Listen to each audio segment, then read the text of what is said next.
over the course of the last 150 years, and very much right now, we're seeing a transformation in the way images function, and the way they're made, the way they're interpreted, the way they circulate. And scientists and artists have both been grappling with some of those changes. Science is about asking questions, not just to find the last, give the last word. Yes, we want to find the answers. This is why we ask the questions. But as soon as we get an answer, we have other 10 questions that we want to answer. To be a dancer, you have to use a lot of laws of physics. For me, dance is more like a language. As math is a language of science, and as often happens when people are able to speak more than one language, there is a deeper understanding of the meaning of the words. At the end, we all talk about nature, and we all talk about human beings. Far from equilibrium thermodynamics, it reveals matter as capable of self-organization. So from a philosopher's point of view, particularly a philosopher like Gilles Deleuze, who is a process realist, that is, who believes that reality exists independently of our minds, your notion of matter, your concept of matter becomes different. And therefore art then will become not a form that the artist cerebrally imposes on an inert matter, but a partnership with matter, in which form comes from the interaction between the human and the non-human. Emergence exists in the cosmos at all scales and times.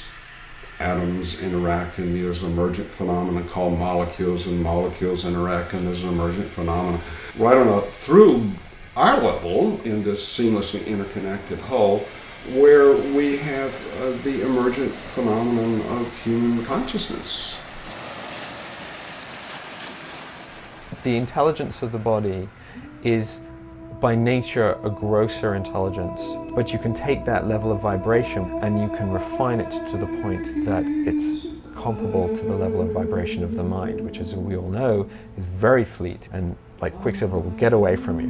And once you've got that sense of refinement, you can then have an attitude of expectation, an attitude of poise, a beginner's mind, an attitude of receptiveness. The whole thing about waveforms is that they exist throughout the spectrum, in macro and micro scale. But the funny thing is the human ear only perceives, again, and this is more of a biophysics kind of scenario, but the human ear only hears within a certain small spectrum. The human being is almost just synchronizing these things and just trying to exist in a world where you're having these overlapping waveforms that in one level or another influence your full living pattern. With DJing, for my art form and my art style, it was always meant to be kind of an investigation of the trace of the waveform. We are turning ourselves inside out almost, like the electrical networks are an extension of our nervous system, or the way memory works is now getting outsourced to all these devices around us. So we let them remember for us. I see art and science as parallel activities.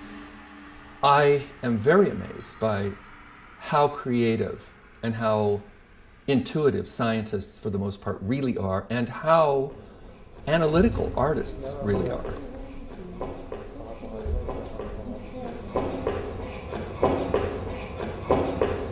The body is an extra intelligent being which somehow compensates itself upon a certain challenge.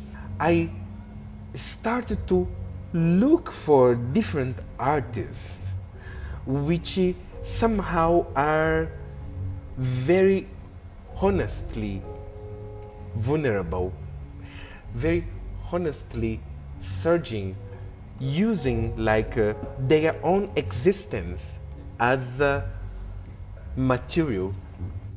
In this process of surging, emanating a certain lightness, a certain aura, a certain vibration, these antennas of the artist, where this electricity comes from.